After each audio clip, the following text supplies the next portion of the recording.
Would you like to accelerate your career and reach your full potential in just minutes a day? Welcome to the LEADx Show with New York Times best-selling author and Inc. 500 entrepreneur, Kevin Kruse. Hey everyone, I am Kevin Kruse and welcome back to another episode of the LEADx Leadership Show, where we are helping you to become the boss everyone wants to work for. And today we're doing something a little different. In fact, you know how I like to mix it up and experiment?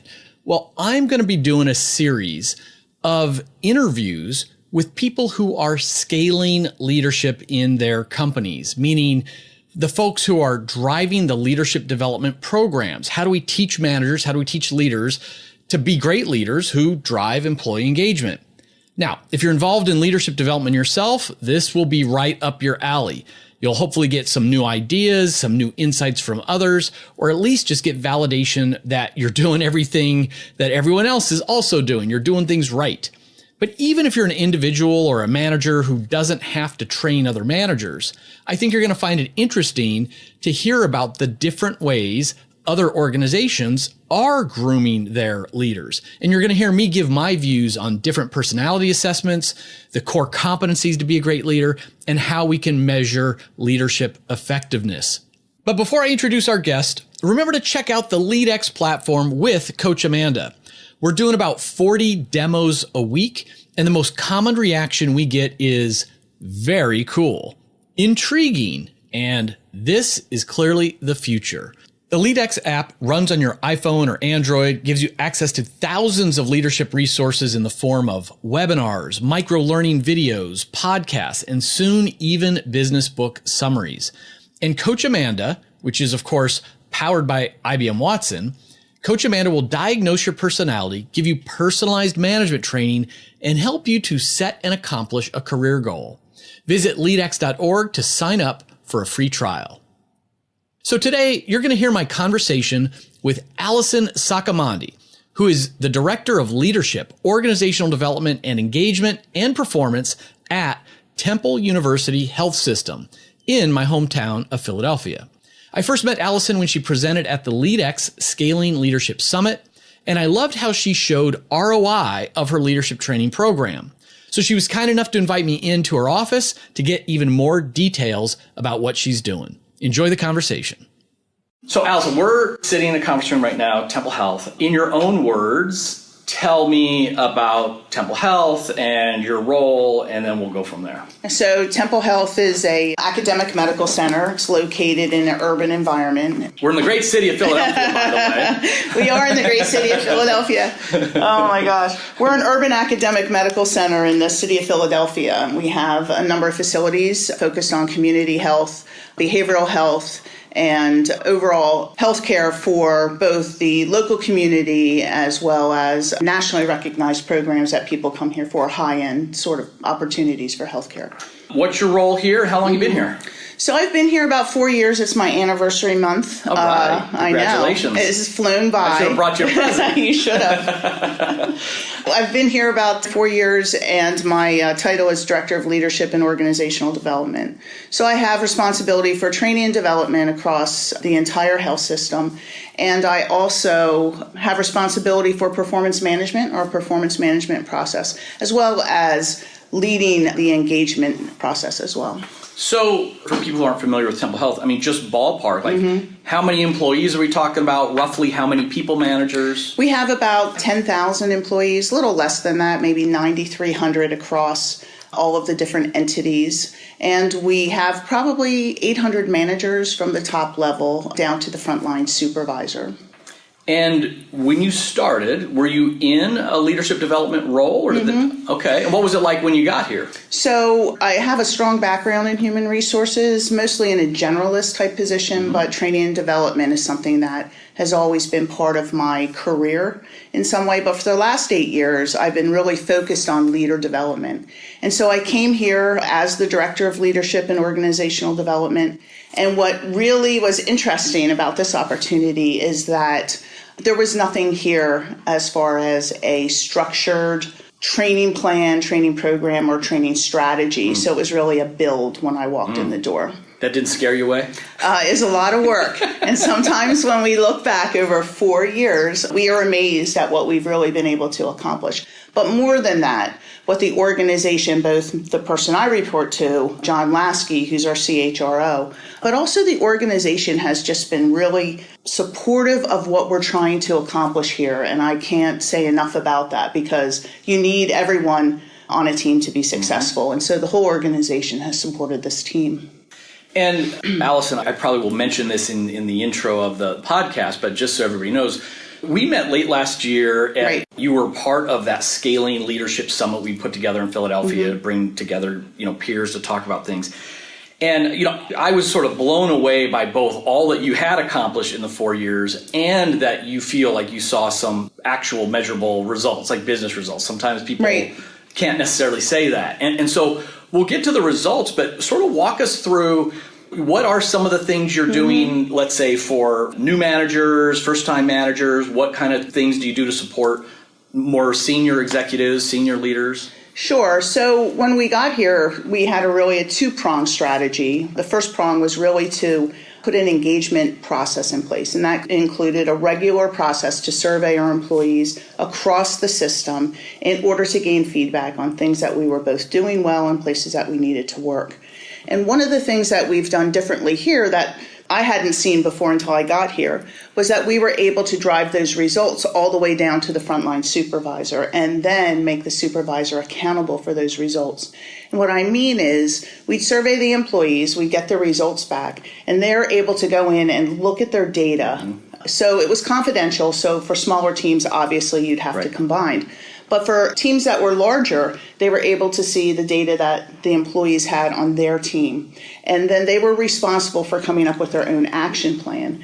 But as part of that process, they were also responsible for having this conversation with their employees about what was working and what wasn't. And I think opening up that line of communication, that conversation, has really impacted our culture in such a way that people have really come together as teams. And then ultimately we saw that in our results. So we continue that process on a regular basis of having a survey, getting the results back, having these conversations, putting in action plans, and it's been successful for us. And I'm going to interrupt Allyson for a second because you're hitting on some things I really want to make sure the listeners understand. So I think it's great that I asked you about training tactics, training programs, and you answered and said, well, we actually started with begin with the end in mind. Right. And I often say when people complain, trainers don't have a seat at the table, et cetera, I say it's because you don't have a number. Sales has a seat at the table because they have a number they can say. Right. And so I also think in many organizations, like engagement is run by a team way over here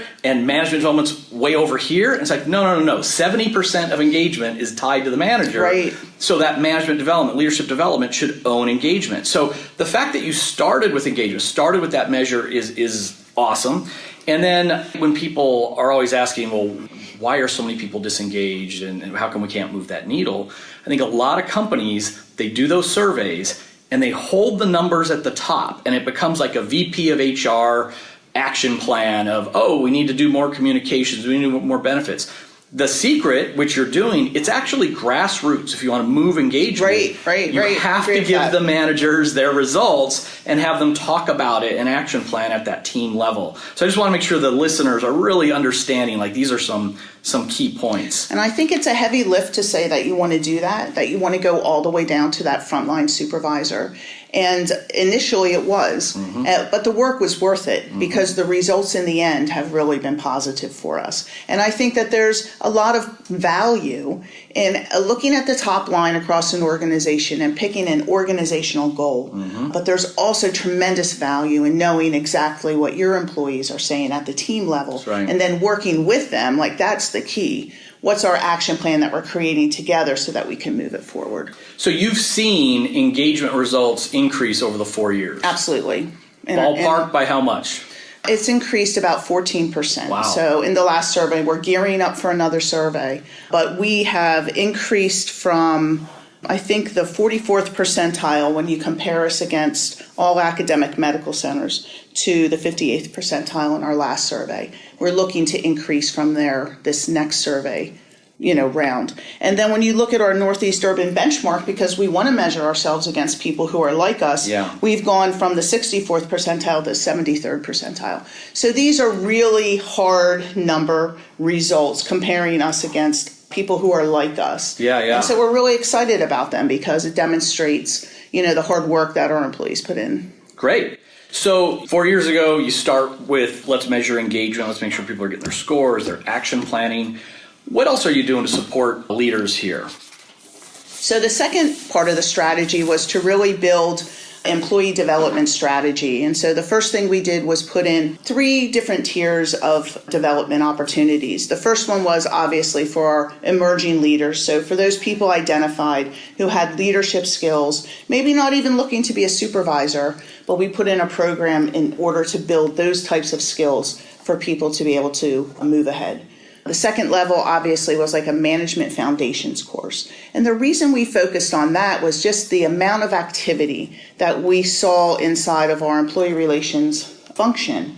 We wanted to make sure that managers had the skills to handle problems on their own before rising to the level of a human resources contact. And so we put in a management foundations program. We really proliferated that across the system. We held it at all locations and really gave our leaders the foundational skills that they needed. The interesting thing about that was it's not all new managers that went into it. We had a lot of senior managers, not senior in level, but tenured leaders who said, hey, let me go back here and let me see what I'm not doing. What can I be refreshed on? And so that combination of experience and new leader coming together was really successful for us. So tell me more about that management foundations. I mean, was that like a 1 hour lunch and learn? Was that a 1 day course? What did it look like? It's several half days over a period of a month or so, or a month and a half. We kick it off with a webinar, and then they come back for 3 or 4 weeks at a half day session, 3 or 4 hours, and they're really working on actionable items. So one of the things here, because our budgets are limited, we want to make sure that anything that we present to our staff or our leaders, they can take it and do something with it the very next day.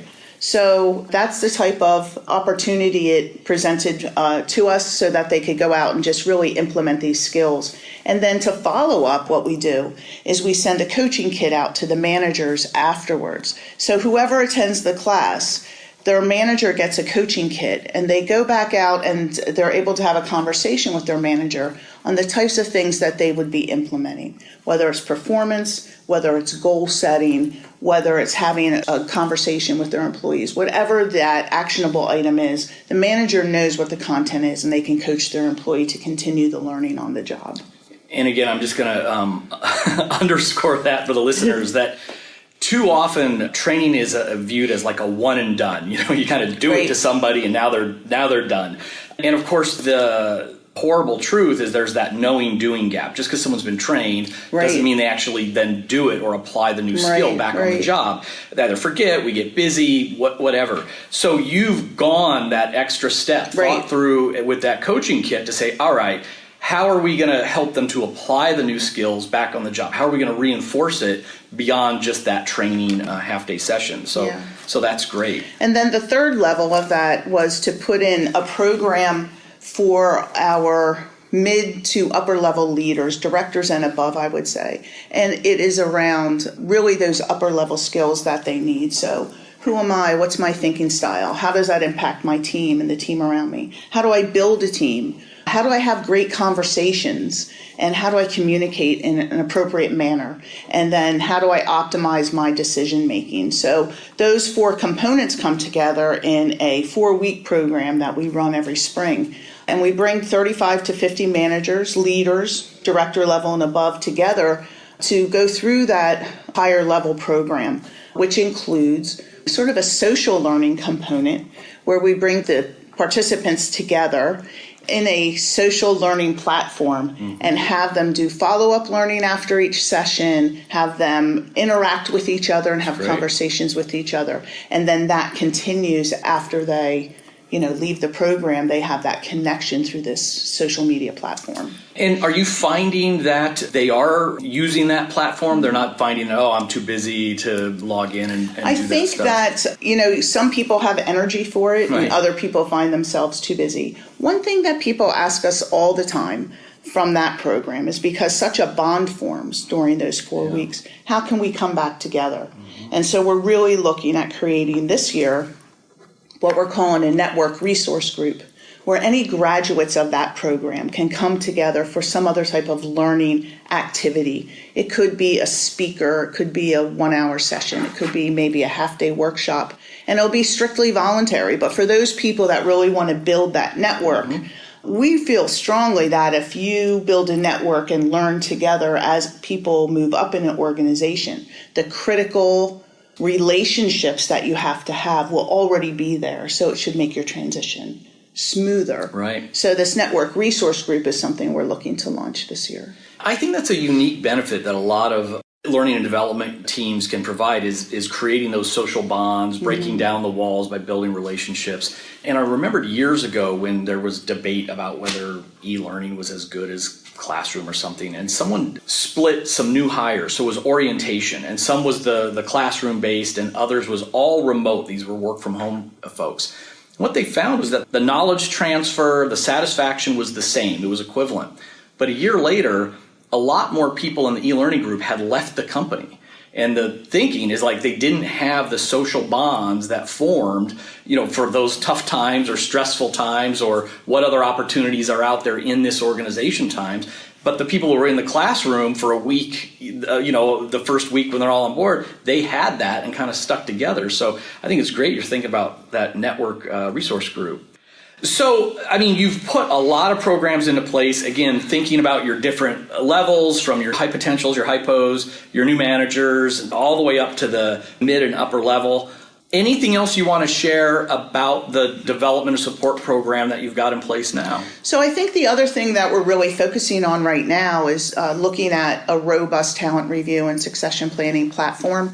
And the result of that is the data will really demonstrate to us what we need to do at the executive level or to develop future executives for our organization. And having implemented succession planning in a variety of organizations, the hardest part is the development. And so we're really focused on that in the new year as well.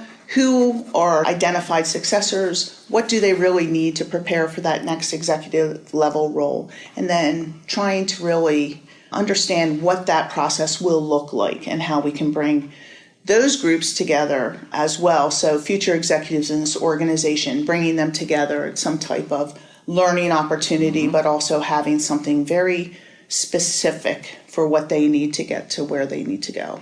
Good. So let me take you back then to more about the results. You shared some of the engagement results, and I think at our Scaling Leadership meeting, I think you were on the ROI panel, was that right? Yeah, that's correct. Yeah. So I remembered being impressed because even beyond engagement, you saw how it's really a culture change, it's programs. It's really changed a lot of the culture and behaviors. What other positive outcomes do you think you can point to? It's really interesting because a lot of people will say when you're in training and development, it's hard to figure out what your return on investment is. Right. And so a lot of people track things like how many classes did I run, how many people did I touch, and those numbers are important. I'm not saying they aren't. We track those as well. Sure. But results are what matters. And interestingly, we track all types of data here, and we saw a lot of positive changes in some of the typical things that HR in general tracks, but we think some of the programs that we put into place have had an impact on that. So some of the things that we saw, our turnover is now under 10%. So we're at 7.8% over the last 4 years. We improved over 20% from where it was in the past. Nationally, when you look at organizations like ours, that turnover could be upwards of 17 or 18%. So for us, that's a real number that we can hang our hat on. That's a big difference and a huge difference. Savings financially. It is. First year turnover is around 8% as well, and nationally that number in organizations like ours could be upwards of 30%. And our vacancy rate, when you look overall at how many open positions we are in the last several years, has gone from 9% to 2%. Wow. So why is that interesting? Well, a couple things when you think about healthcare. When a job is open in healthcare, you generally have to fill that job with maybe a temporary worker or a pool worker because you need to have the right level of care. And so that vacancy rate is real dollars for us. You can really calculate real dollars that are spent when we don't have our staffing under control. The other thing I think that's interesting about that is that here in Philadelphia, the unemployment rate is really manageable. Our economy is doing great. And usually, from a human resource perspective, when you see that, people begin to move around because they're comfortable. Yet we're not seeing that. We're seeing a real stickiness with our workforce, and we feel like our workforce is engaged and happy here. So those are a couple of measures just on, the turnover side. That's great. Now, you had mentioned also something about about grievances. Yeah. I'll just say it. Yeah, just say the word. So, one of the goals we had, and I think I mentioned it earlier in our conversation, is just how busy our employee relations and labor relations team had been when I first joined the organization. And looking at the types of problems they were trying to solve and help, frankly, that they were trying to give both our employees and our leaders. It occurred to me that our leaders just needed to have a broader set of tools to use before they, came into the human resource office, because a lot of the things I felt could be handled, on their own within their team. And so what we've seen over the last 4 years is really a 50% reduction in the amount of disciplines that are handed out across our organization. And real numbers, it's in the hundreds that we've been able to reduce that by. And if you're a person in an HR organization that has to deal with disciplines or employee relations, that is a timely activity. And so we've really been able to reduce the number of disciplines that have been recorded in our organization. And then on the opposite side of that, the number of complaints that people have about our managers, that's been reduced by 20% as well. And so we feel like these are really awesome results. That 20% over the 4 years. Over the 4 years. Yeah. But it demonstrates that if you give the skills to the people who are at the front line, you can see the measured results in some of these areas. I think it's interesting because when we came, we sort of had a blank slate and we implemented a lot of different things. But it showed us that we can draw a straight line to some of those metrics that maybe in other organizations you wouldn't see because maybe there's programs already in place or whatever. So we're really excited about those types of numbers that we have. So let me ask about this. When you talk about, let's say, the reduction in discipline. So as part of the management training program that you have, do you literally talk about, hey, here's a progressive discipline program you guys ought to try? Or is it just that it's the general training around feedback and conversations, et cetera, that you think is having? I think it's both of those. So I think that you have to make sure your employees understand what the appropriate way is to follow a disciplinary process. But I also think that you need to teach them how to coach and how to redirect and how to have performance conversations so that they don't ultimately get to that progressive discipline process. Yeah. So I think that it's both of those things. And let me, this will be really just sort of fundamental and background. I think for a lot of our listeners who've never worked in the healthcare industry, they think about a health system, a hospital, and they're thinking doctors and nurses. So what type of positions are you talking about when it comes to labor, to unions? This is a really interesting organization. It's 24 hours, right? It's open 7 days a week. We have all different types of employees that work here. We have employees who are responsible for all of our supplies, people who work on our loading dock, people who have to take care of all the food service for both the employees and also our patients and the other population that comes in and out of our buildings. So we have security guards, we have maintenance, we have administration, we have office workers, we have HR, payroll. So you have all the typical, people that would work in an organization, and then you also have our clinicians, and that runs the gamut as well. So what percent roughly of the employees are unionized? What's your mix? I think probably I would say around 30% of our employees are unionized. It may be a little higher than that, but we've been union for a really long time, and so, that's just the nature of our business, and it's just everyday thing. Yeah.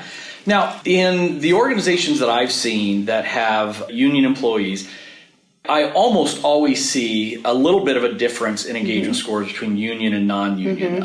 It's not always a lot, but I do see a difference. And I often theorize that I think with sort of the way like Gallup says, 70% of engagement is sort of who your boss is, and then it's like are you emotionally connected to your organization? And I think many union workers are more likely to feel emotionally connected to their union rather than the organization they happen to be working for, at that time. It's just my guess as to why some of that engagement would be lower than others. I don't think it's like role specific or anything. Do you see a little bit of a difference in the two groups? We really don't. And it's interesting because I think that our organization has a unique mission. It was founded on this mission to serve the poor, to provide health care to those who weren't able to get it otherwise. It's founded on this mission of diversity and inclusion. And when you're here, you really feel that people are connected to this organization in ways that I haven't seen people connected in other organizations. And so I think a lot of people work here because of that mission. There's that mission-driven focus. So I think that's some of it. Which is above whether you're union, whether you're not. It doesn't matter. Everybody's on the same mission. Right. And the other thing that I think is interesting here from a performance management standpoint is, and that's really our third prong that we're just rolling out and changing. But we've been doing performance management for a long time. And if you're non-union, your increase is based upon your performance management score.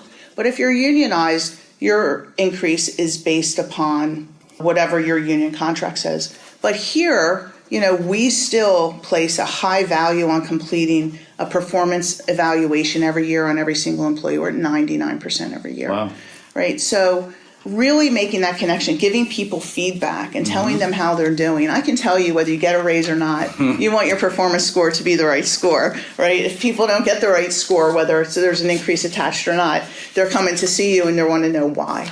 So I think that's interesting from that standpoint because there is a school of thought that says you should disconnect the performance review from the increase so that you can have valuable feedback. And so we have both models here. Yeah. And I really do see that people believe in the value of the feedback, whether it has to do with their increase or not. Right. Are you seeing differences in engagement scores by any other population group? Some people will assert that the millennials are harder to engage. I haven't seen that myself yet. Others will say physicians are harder to engage. Others will say roles. Like, are you seeing, or men, women, any demographic? I don't think any of those, any certain demographic stands out for me other than sort of an environmental issue. And that is for teams that are undergoing a lot of change. And that can mean a variety of things. It could be automation or efficiency or change in leadership. And those teams that go through change, that's where the engagement scores can dip. And that's where you have to really focus to make sure that you're bringing those engagement scores up. So I see more environmental than I do some of the demographics that you mentioned. Now, when it comes, that makes sense to me. And when it comes to change, I would think, I know one of the big drivers of engagement, different groups will call it different things, but it's that trust in the future, that future vision. And it's hard to feel engaged if I'm anxious about, am I even going to have a job? What is my role going to change? Or I was told I'd be doing these career steps. I don't know if I'm going to do them anymore. So uncertainty about that future or not being able to trust the future, I think kind of dials down engagement. Would you suggest that's what's going on in these groups with change, or do you think it's something else? I think it's just that, sometimes when you're going through a lot of change and, whatever that change is, it impacts you every single day. And so I think it's more of a motivation factor than a future-driven factor. Obviously, do I see myself here, 5 years from now? That's a major factor for employee engagement, drives the overall engagement index. But to me, I see it as more as an environmental factor. Do I feel valued on a day-to-day basis? Are people recognizing me on a day-to-day basis? And the other thing in change is, what's the communication like? I see. So if you're not communicating to me and I'm sort of becoming unsure, maybe about more of my short-term environment versus, long-term, I think that's what's having the impact. That makes sense. Anything else you'd like to share about the good work you guys are doing here? So we're just really excited. We've seen the other thing I would just shout out to a couple of my colleagues, Cassandra Cuesta, she works in our patient experience team, and some of our nursing leadership, Chandra Carter and Liz Menchner, all of us, the four of us, have been working on really pulling together a professional skills series for all of our employees here at Temple Health, and it involves understanding how to deliver great service. It includes understanding how to build a civil workplace and what that looks like, and how to have great conversations, and how to have, we're using a product called Fierce Conversations, which is really solid content for our organization. So we have all seen, so I have some great numbers. They have great numbers too in some of the metrics that they manage from a quality and a patient satisfaction standpoint. You had shared something just before we went on the air about magnet achievement. Yeah, really exciting. So tell me about that. So, we've gone on the magnet journey for a while. Our Fox Chase group has been magnet. They've been renewed over 5 times. So tell our listeners, what is the magnet program? Magnet's really the highest designation for patient care and nursing care. It's a designation. It's the highest designation you can get. It's a huge amount of work. Mm-hmm. It's a huge amount of effort, and it's something to be really proud of. Fox Chase has been part of our health system for a while. They've had that for some time. And now for our main hospital, Temple University Hospital, to get that. We're really proud of that. But that, again, is another factor in, I think, engagement. And the types of things that you are asked to do to become magnet, I think, supports the overall mission that we have in LNOD as well. So, we can't be more excited or more proud of our nursing team for achieving that. It's been a long journey. About how long ago was it that you guys decided to kind of go for it and start that process? I came here 4 years ago, and I think it was around that time that the magnet journey started for Temple University Hospital. So it's been a huge effort and a lot of work. It's a great program, and it's like any of those kind of independent third-party organizations that a company would apply for, whether it's on a local, best place to work type thing or a Baldrige Prize or something. Right. I mean, it's very hard, and it takes a big commitment of time and money, and it has to be supported from the top. And so just congratulations on that. Yeah, we're excited. Really we're excited. I think it just furthers our journey in creating this culture of accountability and a culture driven by goals and objectives and, solid leadership and having everyone on your team and creating that open, communication path back and forth. So my final question is, tell me about you as a learner. You obviously have a huge growth mindset. We all, are working in industries and training itself changes. Like, how do you keep up? How do you like to learn? What do you do? It's been an interesting journey for me as well over the last 8 years. And someone I worked with before I came here and the 4 years before I came to Temple really motivated me to look at the world differently when it came to learning. And that person energized me to really look at how we might implement something different when it comes to learning and development than the standard class thing. We talked a lot about having programs and classes. But one of the other things that we've done is we've implemented a model where we have internal consultants that work with teams. So we bring the learning to where the team is. And so that is a tough model to implement. Yeah.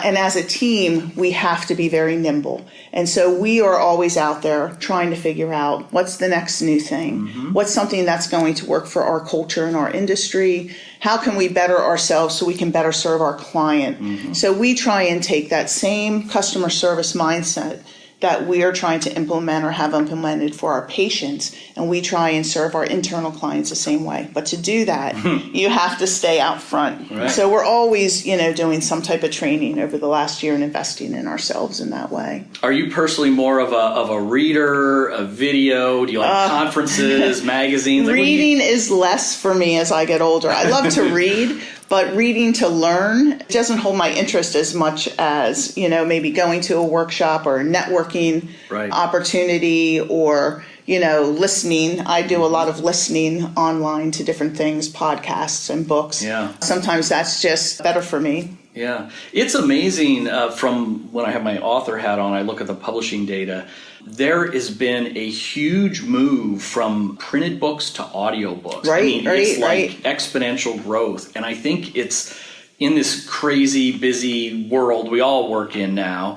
And the fact that we can get, whether it's a podcast or a book, like in the palm of our hand, like so many of us are now flipping to that. And I'm usually on 1.5 speed. It's like you can get them to say it faster or something. Right. But I think that if you're driving or, doing whatever you need to do on the weekend, it's a lot easier to be listening to something than it is to be sitting down and sort of going through the books. I do love to have a book in my hand. It's a favorite thing for me. But I feel like, the technology is really just really interesting to be able to download books and listen to books and listen to podcasts. I think, learning is mobile now, and we have to find ways to do that. Yeah, well, music to my ears. Yeah. So, Allyson, I just want to thank you. I mean, first for doing what you do, working in the healthcare industry. I think anyone working in healthcare are absolute heroes, whether you're on the clinician side or the other side. It is a tough industry. It's vital. So thanks for that. And time's our most valuable asset. So not only are you doing great work, but you're taking time with me today and at the conference to help your peers out there in the world say, hey, here's some things that worked. Here's some things that we're doing. And not everybody's willing to do that. Right. So thanks for coming on the show and doing that too. Thanks for having me. Absolutely. Friends, if you like this episode of the LEADx Leadership Podcast, please take a minute, leave a rating on iTunes or Stitcher. Ratings are invaluable for attracting new listeners. And I like to convert those listeners into leaders because, I'm on a mission to spark 100 million leaders in the next 10 years. And if you want to become the boss everyone fights to work for and nobody wants to leave, check out the LEADx platform with Coach Amanda at leadx.org. And if you have 10 or more managers who could use some binge-worthy training, send me an email at info@leadx.org, LEADx.org, and we'll talk about getting you set up with a totally free pilot for those managers. See if they like it. If they don't, that's fine. We go away. Part as friends. But if they love it, you've just found yourself a new resource for them. Remember, leadership is influence. You're always leading. How are you going to lead today?